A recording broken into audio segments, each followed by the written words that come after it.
नमस्कार, सेवा र साथै हार्दिक स्वागत छ। विशेष गरेर म यहाँहरूमाझ नेपाल एउटा संघीयतामा गइसकेको छ र संघीयताको सुरुवात भएसँगै हामीसँग 3 तहको सरकारहरू रहेको छ। स्थानीय तह, प्रदेश र सङ्घ र हामीसँग 3वटा सरकारहरू रहेको छ। र नेपाली जनताले चाहिँ स्थानीय सरकार आइसकेपछि नजिकैको सरकार बनिरहँदाखेरि गाउँ-गाउँमा सिरोदरबार भन्ने एउटा अभियान पनि छ र त्यो कतिको सार्थक बनेको छ भन्ने विषयवस्तुमा रहेर आज हामी छलफल र चर्चा परिचर्चा गर्न गइरहेको छौँ। र आजको बहसको लागि बहस गर्नको निमित्त तेह्रथुममा जम्मा 6वटा स्थानीय तहहरू छन्, 2टा नगरपालिका सहित 6वटा स्थानीय तह। त्यसमध्येको पनि ऐतिहासिक पृष्ठभूमि बोकेको छतर गाउँपालिकाको सेरोफेरोमा रहेर त्यो विषयवस्तुमा छलफल गर्नको लागि छतर गाउँपालिकाका अध्यक्ष सन्तोष तिगेला लिम्बुलाई मैले कार्यक्रममा निम्ति आएको छु। अध्यक्षज्यू, कार्यक्रम मेन्छाम बसमा तपाईँलाई हार्दिक स्वागत छ। धन्यवाद। सन्चो सुविस्तो के? एकदम ठिकठाक छ। सन्चै हुनुहुन्छ? राम्रै चलिरहेछ? एकदम ठिक छ।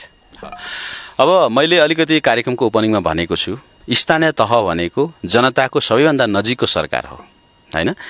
नेपालमा संघीयताको सुरुवात भएर कार्यान्वयनको एउटा पक्षमा छ र लोकतन्त्रलाई संघीयतालाई संस्थागत गर्ने एउटा क्रममा चाहिँ रहेको छ। यो कुरा एक जगजाहेरै छ। तपाईँ 74 सालको निर्वाचनमा पनि छतर गाउँपालिकाबाट अध्यक्ष पदमा निर्वाचित बन्नुभयो, 5 वर्ष कार्यकाल बिताउनु भयो। 5 वर्ष पछाडि 79 सालमा चुनाव हो, त्यतिखेर पनि तपाईँले फेरि पुनः अध्यक्ष पदमा निर्वाचित हुनुभयो र त्यो कार्यकाल पनि लगभग 1 वर्ष पुरा भयो। जम्मा 6 वर्षको अनुभव छ तपाईँसँग। यो 6 वर्षीय अनुभवलाई अलिकति सेयर गरिदिनुहोस् न त। यो कसरी चाहिँ कार्यकाल दोहोरिँदो रहेछ, कसरी चाहिँ यो 5 वर्षसम्म त तपाईँले काम गर्नुभयो, विभिन्न क्षेत्रमा काम गर्नुभयो, होइन? र यो 6 वर्ष पनि लाग्यो, दोस्रो कार्यकालको पहिलो वर्ष पनि सकिसक्यो। अलिकति यो तितो र मिठो दुईटै मिलाएर अनुभव सुनाइदिनुहोस् न सुरुमा। ल, यहाँलाई धेरै धेरै धन्यवाद छ। मुलुक एकात्मक राज्य व्यवस्थाबाट सङ्घीय व्यवस्थामा जनताको मेहनत, त्याग, तपस्या र बलिदानको आधारमा र ठुलो युवा शक्तिको जाँगरको आधारमा सङ्घीयतामा मुलुक गएको छ। र सङ्घीयता स्थापना भएसँगै नेपालको संविधान 2072 कार्यान्वयन गर्ने सन्दर्भमा सङ्घ, प्रदेश र स्थानीय तह 3 तहको सरकारहरू क्रियाशील हिसाबले रहिरहेको छ र त्यहाँ निर्वाचित जनप्रतिनिधि मार्फत प्रत्यक्ष रूपमा राज्यको प्रत्याभूत नागरिकहरूले गराउने प्रक्रिया अगाडि बढिराखेको छ। यही सन्दर्भमा म छतर गाउँपालिका एउटा सङ्घीय संरचना अन्तर्गतको स्थानीय सरकारको एउटा स्थानीय सरकारको प्रतिनिधित्व गर्छु, जुन मैले दोस्रो कार्यकालको रूपमा पनि आफ्नो भूमिका अगाडि बढाइराखेको छु। त्यसो भएकोले यो सन्दर्भमा यो अत्यन्तै राम्रो र समय सान्दर्भिक आजको सवाल राख्नुभएकोमा म रेडियो मेन्छाम र यो मिडियालाई म हार्दिक धन्यवाद र आभार प्रकट गर्न चाहन्छु। र मेरो अनुभवको हिसाबले हिजो एउटा मात्रै सरकार थियो, आज धेरैवटा सरकारहरू छ। आफैमा यो भिन्न एउटा स्वरूप धारण गरेको छ। त्यसो भएकोले हिजो एउटा मात्रै सरकारले तलको कुनाको आवाज सुन्न सकेन, एउटा मात्रै सरकारले कुना कन्दरामा रहेका समस्याहरू देख्न सकेन, आँखा लाउन सकेन, एउटा मात्रै सरकारले सबैतिर एकैचोटि हेरौँ भन्दा सबैकोतिर नजर लाउन सकेन, सबैका समस्यालाई सम्बोधन गर्न सकेन, सबैका आवाजहरू देख्न, सुन्न, छाम्न र समाधान गर्न सकेन। त्यसैले धेरैवटा सरकारहरू निर्माण गर्नुपर्दछ, संरचनागत हिसाबले व्यवस्थाहरू परिवर्तन गर्नुपर्दछ भन्ने हिसाबले नै यो नयाँ व्यवस्था आज सृजना भएको हो र त्यही हिसाबले कार्यान्वयन पनि भइरहेको छ। त्यसो भएको कारणले गर्दाखेरि तुलनात्मक हिसाबले हिजो जुन खालका अप्ठ्याराहरू थिए, समस्याहरू थिए, आज ती चिजहरू आर्थिक हिसाबले, सामाजिक हिसाबले, सांस्कृतिक हिसाबले, राजनीतिक हिसाबले, विकासको हिसाबले, सेवाको हिसाबले, सुशासनको हिसाबले, यी सबैको हिसाबले आज नागरिकहरूले घर आँगनमा आफूले देख्ने गरी, आफूले कराउँदा सुन्ने गरीका सरकारहरू प्राप्त गरेका छन्। यो आफैमा सुखद पक्ष हो, आफैमा यो राम्रो व्यवस्थाको रूपमा पनि आज स्थापित भइरहेको छ। यसो भन्दैमा सबै चिज राम्रा छन् भन्ने चिज पनि होइन। केही यो संविधान कार्यान्वयनको चरणमा छ, सङ्क्रमणकालीन पिरियडमा छ, टोटल्ली कानुन निर्माण भइसकेका छैनन्, नागरिकको अधिकार संविधानका कुराहरूलाई ऐन मार्फत सुरक्षित गर्नुपर्ने छ, यावत कामहरू बाँकी त छन् नै। तथापि अहिले हामीले संघीयता स्थापना गरेको 5-6 वर्षको यो दिनमा हामीले हेर्दै गर्दा, यो समयलाई अध्ययन गर्दै गर्दा र अनुभव गर्दै गर्दा मेरो गाउँपालिकाको हकमा मैले काम गरिरहँदाखेरि मेरो अनुभव के छ भन्दाखेरि नागरिकहरूले सेवा प्राप्त गर्न हिजो जुन अप्ठ्यारो थियो आज सहज रूपमा प्राप्त गर्न थालेका छन्। राज्यको स्रोतले हिजो छुँदैनथ्यो, आज गएर चाहिँ छुन थालेको छ। प्रत्येक घर घरलाई भेट्न थालेको छ र सबै नागरिकहरूको समस्याहरू राज्यले सुन्ने गरेको परिस्थिति हिजो थिएन, आज सुन्ने चरणमा अगाडि बढिरहेको छ। समस्याहरू समाधानको चरणमा अगाडि बढिरहेको छ र राज्यको के अरे चाहिँ म यो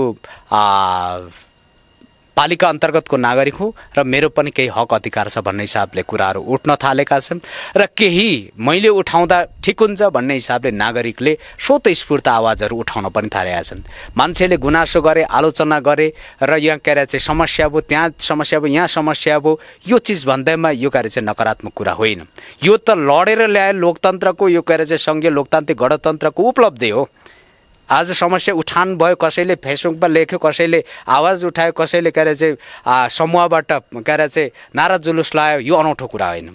यो चिज त हामीले लडेर ल्याएको व्यवस्थाको के अरे चाहिँ उपलब्धि हो। त्यसो भएकोले आज ती चिजहरू लोकतन्त्रको गहना हो। यो चिज पनि आज देखा पर्न थालेको छ, जुन चिज हिजो थिएन आज त्यो चिज। त्यसो भएकोले मेरो जोड के हो भन्दाखेरि स्थानीय सरकार आज जे स्थापना भएको छ, आज म त निर्वाचित भएको भोलिपल्ट बधाई ज्ञापन गर्नको लागि के अरे चाहिँ बधाई ग्रहण गर्नको लागि म म्याङ्लोङ आउँदा त्यसै दिन यही रेडियो मेन्सामा मैले गएर चाहिँ इन्टरभ्यू दिएको थिएँ। त्यो मसँग अहिले पनि सुरक्षित छ र कहिलेकाहीँ सुन्ने गर्छु। मेरो कार्यकक्षको डेस्कटपमा अहिले पनि सुरक्षित छ। म एक दिन मिडियालाई नै यो मेरो इन्टरभ्यू म सुनाउने पक्षमा भन्छु।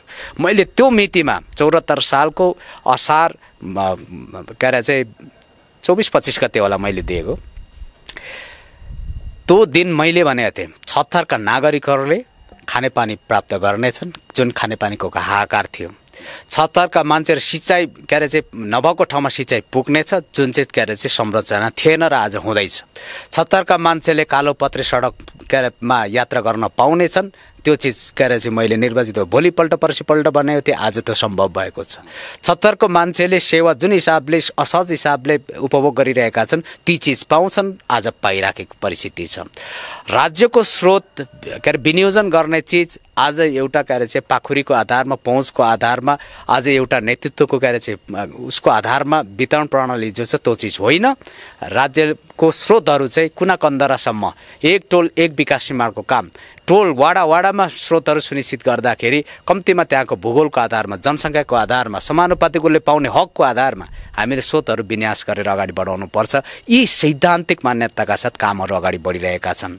हिजो हामीले स्थानीय तहमा पदभार ग्रहण गर्दाखेरि हामीसँग 2-3 जना मात्रै कर्मचारी थिए। बोर्ड हामीले आफै ठोक्नु पर्थ्यो, स्टाम्पहरू आफै बनाउनु पर्थ्यो, कर्मचारीहरू थिएनन् र के अरे चाहिँ कागजपत्र आफै लेखेर बस्नुपर्ने परिस्थितिहरू पनि थिए।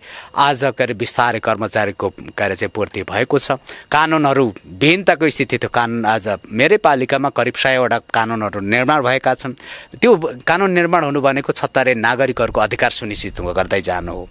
त्यस भएको कारणले बिस्तारै के अरे चाहिँ नागरिकहरू अधिकार सम्पन्न हुँदै पनि छन्। नागरिकहरू पहुँच विस्तार भइरहेको छ। नागरिकहरूको राज्य प्रतिको पहुँच विस्तार भइराखेको छ।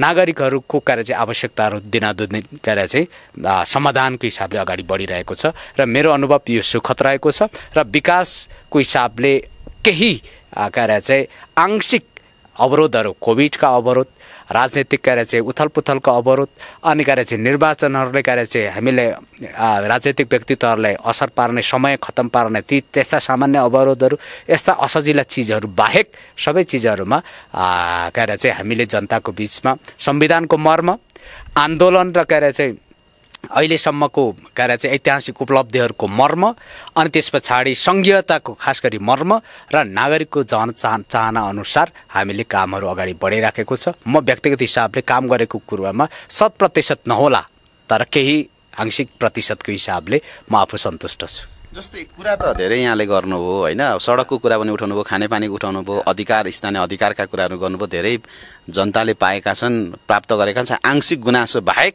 लगभग धेरै नै काम भएको छ भन्ने कुरा गर्नुभएको छ। स्थानीय तहका प्रमुखहरूले गर्ने काम तिनै हुन् जो तपाईँले गर्नुभयो, अरूले नै गर्नु भएको छ। मैले अलिकति यहाँलाई चाहिँ के सवाल गर्नु खोज्छु भने, जस्तै तपाईँ 76 गाउँपालिकाबाट निर्वाचित भइसकेपछि 76 गाउँपालिका त्यहाँको ऐतिहासिक क्षेत्र हो। 76 क्षेत्र जुन 6वटा साबी गाविस मिलेर बनेको छ। अब त्यहाँको त एउटा भाषा कला हैन अब लाई र त्यहाँको रीतिरिवाजलाई र 76लाई 76 चिनाउनको निमित्त सांस्कृतिक एउटा परिवर्तन चाहिँ के भयो त तपाईको यो 6 वर्ष कार्यकालमा?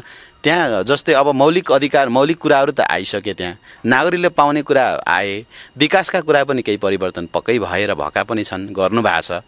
तर सांस्कृतिक परिवर्तन के भयो त? अब स्थानीय सरकार भनेको त सबैको सरकार हो, साझा सरकार हो। त्यहाँनिर त भाषाको पनि उठान भएको हुनुपर्छ होला, संस्कृतिको उठान भएको हुनुपर्छ होला, त्यही किसिमको एउटा सांस्कृतिक परिवर्तनको प्रत्याभूत गर्नुपर्छ होला नागरिकले। त्यो विषयमा चाहिँ के परिवर्तन भयो त? हामीले जम्मा जम्मी गर्नुपर्ने, म गलत पनि हुन सक्छु, तर मेरो तर्क र बहसको विषय के हो भन्दाखेरि मानिलिउँ न अर्को भूगोलको नाम लिँदैमा चाहिँ केही पनि फरक पर्दैन। इलामको चुल्हाचुल्लीको तल बगरमा बस्ने गिटी कुट्दै गर्ने एउटा मान्छेलाई तपाईको घर कहाँ हो भन्दाखेरि उसले गिटी कुट्दैछ, खाना भरे पुग्दैन, समस्या छ, उसको बालबच्चा पढाउनलाई अप्ठ्यारो छ, तर उसले गर्वका साथ मेरो घर इलाम हो भन्छ। त्यो गर्विलो चिज केले बनायो भन्दा एउटा चिया बगानले बनायो। त्यसो भएकोले अरू भूगोलमा पनि राम्रा ठाउँहरूमा तपाईँको घर कहाँ हो भन्दा उसले गर्वका साथ मेरो भूगोल यो हो भन्ने हिसाबले दैनिक समस्या आफ्नो जीवनमा समस्या छ, भरे बालबच्चा पाल्न समस्या छ, भरे उसले चाहिँ अरू सारा म्यानेजमेन्ट गर्नको लागि उसको दैनिकीमा समस्या त छ, तर गर्वको विषय के उसँग आत्मसम्मानका साथ बोल्छ भन्दा मेरो घर फलाना ठाउँ हो। हामीले निर्माण गर्ने चिज भनेको हाम्रो चाहिँ भूगोललाई साँच्चै नै गर्विलो विषय के गरेर बनाउन सकिन्छ, यो मूल प्रश्न हो।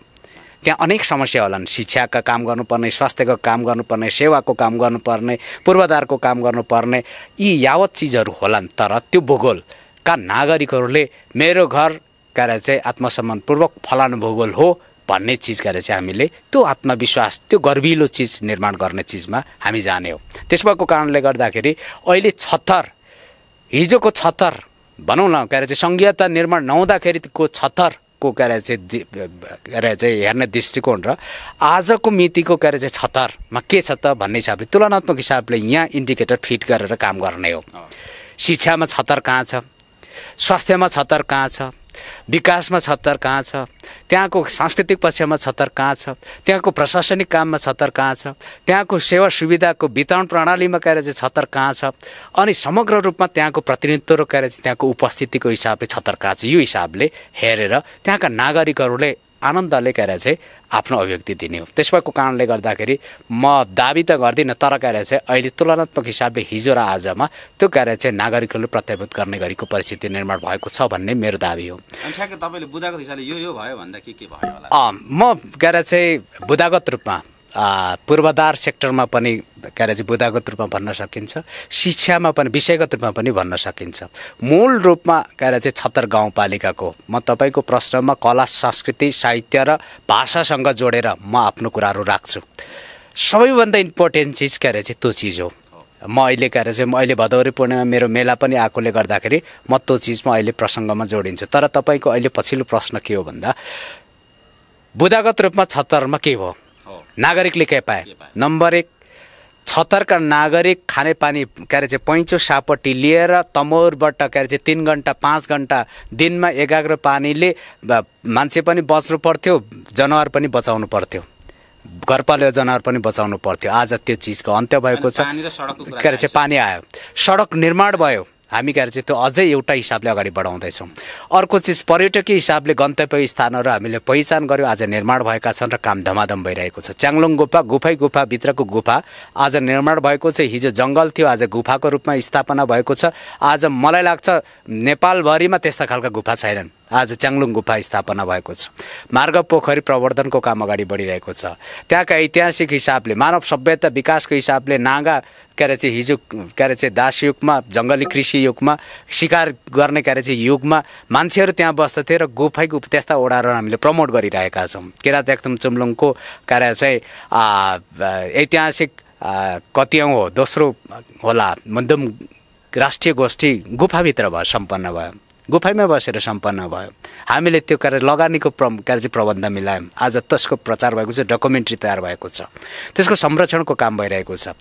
के अरे त्यहाँको जातिगत हिसाबले आस्थाको धरोहरसँग रहेका त्यहाँको के अरे चाहिँ गढी यकहरू, त्यहाँका के अरे चाहिँ माङ्हिमहरू, त्यहाँका के अरे चाहिँ गुम्बाहरू, त्यहाँका मठ मन्दिरहरू, त्यहाँका के अरे चाहिँ सांस्कृतिक पक्षहरू, यस्ता चिजहरूले जगेर्ना गर्ने काम, प्रवर्धन गर्ने कामहरू अगाडि बढेको छ।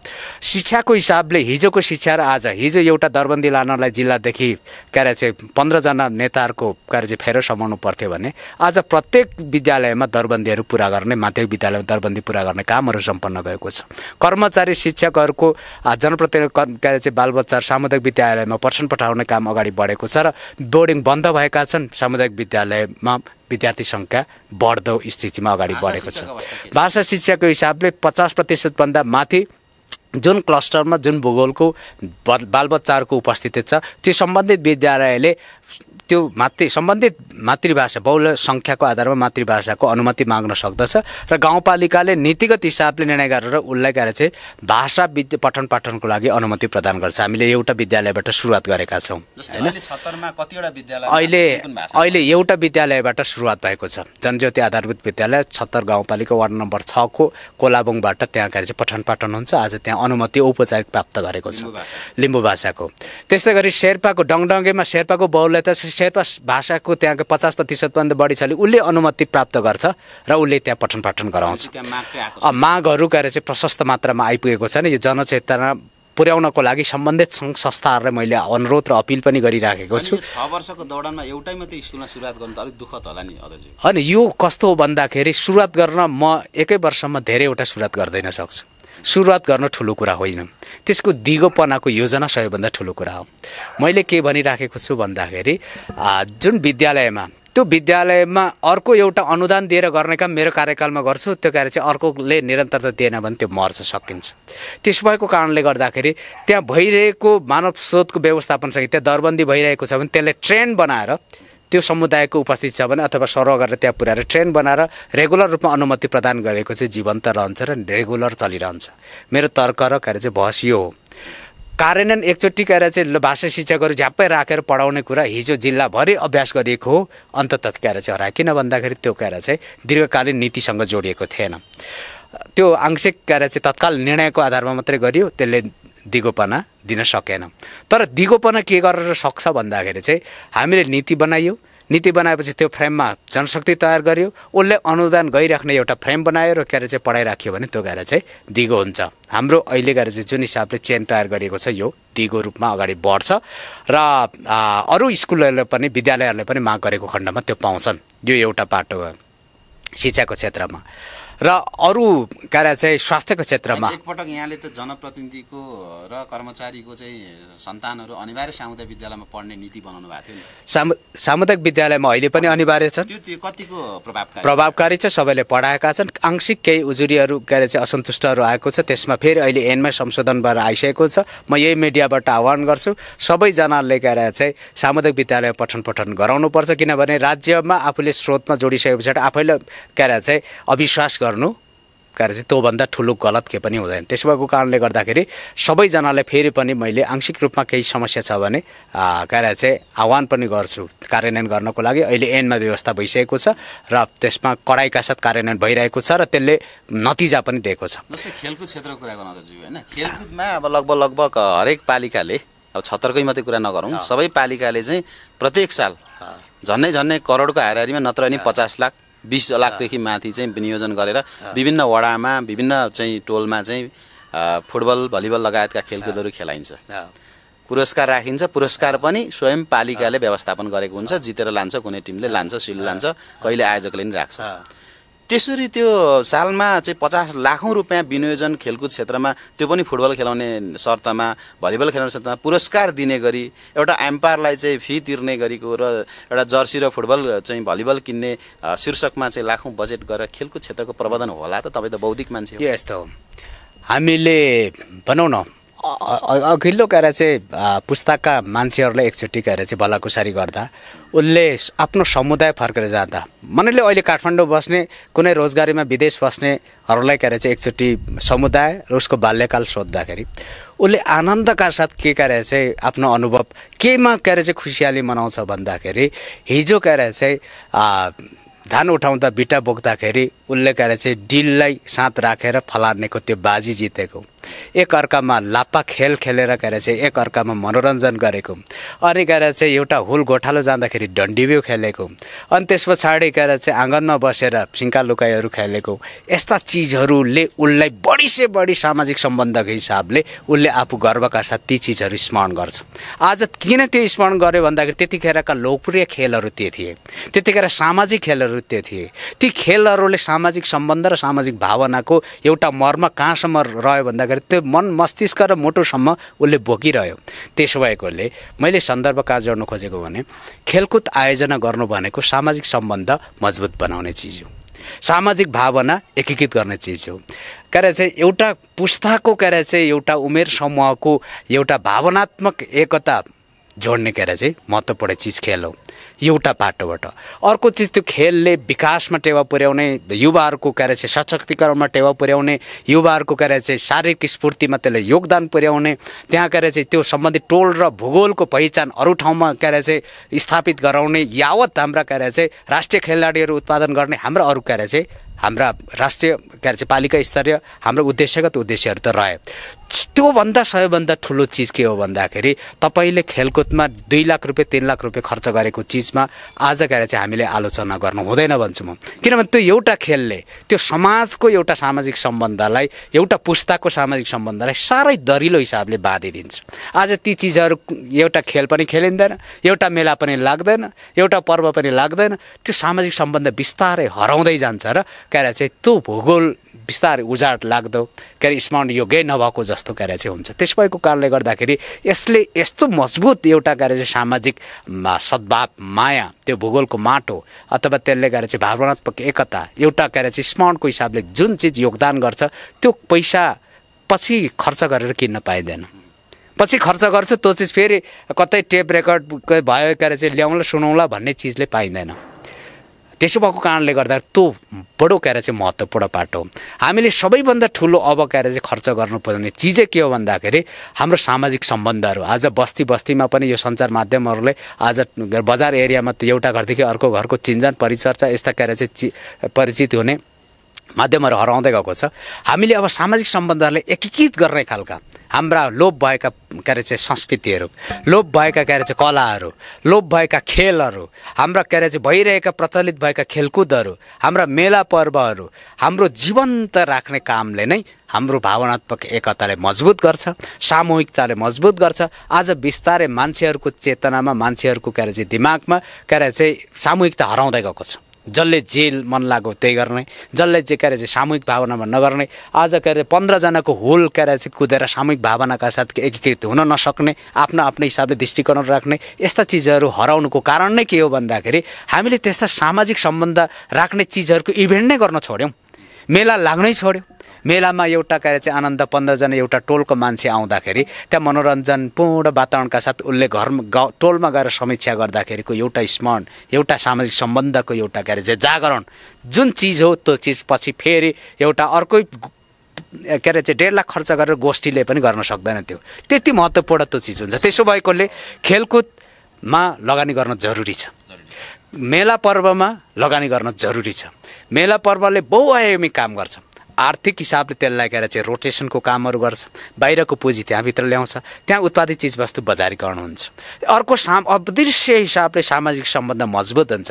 कोही मान्छे मेला पर्वमा माया पिरातीको कुराकानी गर्लान्, कोही मान्छे सामाजिक दुःख सुखको कुराकानी गर्लान्, कोही चेली चाहिँ माइत आउँला दुःख सुखको कुराकानी गर्ला, को मान्छे चाहिँ बाहिरबाट आएर भ्रमण गरिदिएला, त्यहाँको सकारात्मक पक्षहरू चर्चा गरिदिएला, को मान्छे आएर चाहिँ एउटा टोलको र अर्को टोलको कति मजाले सामिप्यता होला। एउटा खेल हुन्छ, विभिन्न टोलहरूको बिचमा अन्तर्घोलित हुन्छ र चाहिँ उनीहरू एकअर्कामा भारान्तुक साटासाट हुन्छन् र फोन गरागर गर्छन्। त्यो एउटा महत्त्वपूर्ण चाहिँ इभेन्ट हुन्छ। त्यस भएको कारणले गर्दाखेरि हामीले ती चिजहरूमा अब जोड दिनुपर्छ। सामाजिक त्यो चाहिँ समाज सहभागितामूलक लोकतन्त्र, समावेशी लोकतन्त्रको चाहिँ उदाहरण खेलकुदबाट दिन सकिन्छ, विकासबाट दिन सकिन्छ, मेला पर्वबाट दिन सकिन्छ, कला संस्कृतिहरूको संरक्षण मार्फत पनि दिन सकिन्छ। यस मानेमा चाहिँ हामीले यसमा जोड दिनुपर्छ। यसलाई त्यहाँ वायात चाहिँ लगानी भयो भन्न मिल्दैन। म यस हिसाबले भन्छु होला ल मैले गएर चाहिँ एउटा मेला पर्वको लागि एउटा वर्षमा गएर चाहिँ 20-50 लाख खर्च गरेँ अरे पालिका प्रमुख भएको हिसाबले। तर 20-50 लाखले किन्दा नपाइने चिजको सामाजिक सम्बन्ध र त्यसको योगदान चाहिँ अतुलनीय गएर चाहिँ त्यहाँ प्रभाव भइराखेको हुन्छ होला। सुविधा चाहिँ पर 5 लाखको एउटा एनालाइजर मेसिन हुँदा त्यहाँ दैनिक रूपमा एउटा स्वास्थ्य सेवाबाट मान्छेले दिनादिन रूपमा सेवा लिएर त्यता नि ग्याप गरेर यता मात्र फोकस हुने चिज होइन। त्यहाँ ग्यापै छ, त्यो सेवामा ग्यापै छ र यता मात्रै फोकस भयो आलोचना हो, किनभने सेवा पनि सँगसँगै लानुपर्छ। तर सन्तुलित हिसाबले यस्ता चिजमा गइरहेको छ भने अच्छा रूपमा लिएर अगाडि बढ्नुपर्छ। सामाजिक सम्बन्ध हामीले त्यही हिसाबले गरेर चाहिँ स्थापित गरेर अगाडि बढाउनुपर्छ। स्वास्थ्य क्षेत्र अलिकति कुरा गरौँ। 70 अस्पताल खोल्नु भयो यहाँले, हैन? यो राम्रो ऐतिहासिक काम भयो। तर अब अहिले अस्पतालको अवस्थाहरू के देख्छु भने म जिल्लामै पनि अब दरबन्दी अनुसार चाहिँ हैन डाक्टरहरू नहुने, हैन कर्मचारीहरू नहुने, त्यसले गरेर अब गाउँ-गाउँका स्वास्थ्य चौकीहरू र पालिकामा खोलिएका चाहिँ पालिकाले सञ्चालन गरेको अस्पतालहरूमा पनि तोकिएको दरबन्दी चाहिँ छैन, हैन? जनशक्तिको अभाव छ। त्यो अवस्थामा अस्पताल कसरी सञ्चालन हुँदैछ तपाईँको 76 गाउँपालिकामा करिबन करिब बनाउनु करिब 50 जना जनशक्ति स्वास्थ्य आधारभूत स्वास्थ्य नागरिकको हक हो, यो संविधानमा लेखेको कुरा हो। आधारभूत स्वास्थ्यबाट अब नागरिक सिटामोल पाइन, आज औषधि पाइन, आज प्रेसर जाँच्न पाइन, आज स्वास्थ्य डाक्टर खोज्दा पाइन, स्वास्थ्यकर्मी खोज्दा पाइन, आज सुत्केरी हुन व्यथा लाग्दाखेरि चाहिँ महिला स्वास्थ्य स्वयंसेविका पाइन, भेटिन, अनि चाहिँ स्वास्थ्य सेवा पाइन। आज यो प्रश्न हुनु लज्जास्पद चिज हो, त्यो हुनै हुँदैन। यदि प्रश्न आयो त्यो गम्भीर प्रश्न हो। त्यसको कारणले गर्दाखेरि यो क्षेत्र आधारभूत अधिकार जो संविधानत सुरक्षित भएको छ यो चिजमा हामी जोडिनु जरुरी छ। 76 गाउँपालिकामा हामी आफैले एमबीबीएस डाक्टर, आफैले स्टाफ नर्स, आफैले ल्याब टेक्निसियन, आफैले अस्पतालमा हुनुपर्ने 15 बेडको अस्पतालमा हुनुपर्ने जनशक्ति राखिएको छ। गाउँ-गाउँमा 7-8 वटा स्वास्थ्य केन्द्रहरू स्थापना गरिएको छ। आज टोलमा सामुदायिक स्वास्थ्य इकाइहरू स्थापना भएका छन् र सेवा प्रभाव भइराखेको छ। यस हिसाबले आधारभूत स्वास्थ्यहरू नागरिकसँग जोड्ने काम पनि निरन्तर रूपमा अगाडि बढेको छ। कार्यक्रमको लगभग झन्नै अन्तिममा छौँ अध्यक्षज्यू, हैन? तपाईँलाई अन्तिममा म एउटा प्रश्न गर्छु। जस्तै तपाईँ चाहिँ अब सुरुवात चाहिँ अब यही रेडियो मेन्छ्याममा पनि काम गरेको पत्रकार पनि तपाईँ, हैन? पत्रकार महासङ्घ सदस्य केही समय अगाडिसम्म हुनुहुन्थ्यो। पत्रकार महासङ्घको तीर्थमको टिमले चाहिँ तपाईँ निर्वाचित भएको उपलक्ष्यमा चाहिँ तपाईँलाई आफ्नै कार्यकक्षमा आएर चाहिँ प्रशंसा पत्र पनि प्रदान गरेको छ, हैन? अब यो हिसाबले जस्तै पत्रकारिता क्षेत्रबाटै अगाडि बढिरहेको व्यक्ति आज गाउँपालिकाको अध्यक्ष 2 पटक निर्वाचित भइसक्नुभयो। अनि यो आफू जुन बाटोबाट आइयो, हैन, त्यो क्षेत्रलाई पत्रकारको संस्थालाई चाहिँ अथवा पत्रकारिता क्षेत्रलाई प्रबन्धन गर्नको निम्ति यहाँले अहिलेसम्म के योगदान गर्नुभयो त्यो विषयमा यस विषयमा पनि म गर्वका साथ भन्छु। म हिजो पत्रकारिता गर्दाखेरि 76 मा पत्रकार थिएनन्, हैन? हिजो जुन बेला मैले पत्रकारिता गर्दै थिएँ, रेडियो मेन्छ्यामसँग जोडिँदै थिएँ, त्यतिखेर चाहिँ एक्लो हिसाबले प्रतिनिधित्व भइराखेको थियो, क्रियाशीलताको स्थिति थियो।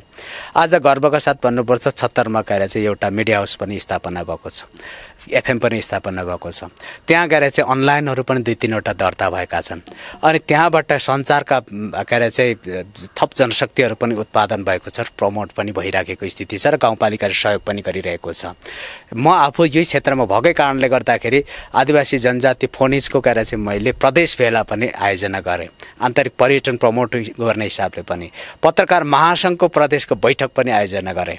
यो किन हो भन्दाखेरि म त्यो क्षेत्र जानेको बुझेको कारणले गर्दाखेरि त्यो क्षेत्रलाई मैले चाहिँ जोडेको हुँ। त्यसको कारणले गर्दाखेरि मिडिया अत्यन्तै अबको चाहिँ प्रभावकारी एउटा विकासकै एउटा पाटो, त्यस भएकोले अझ प्रमोट गरेर अगाडि बढाउन सक्यो भने अझ राम्रो हुन्छ। सञ्चारको दुनियाँ युगमा, प्रविधिको युगमा अब हामीले यही हिसाबले प्रमोट गरेर जानुपर्छ। एफएम रेडियोहरूलाई पनि यही हिसाबले डिजिटलाइज गरेर अगाडि बढाउने नीतिका साथ अगाडि बढ्नुपर्छ। यस क्षेत्रमा मेरो सकारात्मक हिसाबले धारणा र सहयोग पनि छँदैछ। समय र विचारको लागि यहाँलाई धेरै धेरै धन्यवाद। यो मिडिया मार्फत मैले पनि गरेका काम, अनुभवको कुरा सेयरिङ गर्न पाउँदा म पनि खुसी छु। यहाँलाई हार्दिक धन्यवाद छ।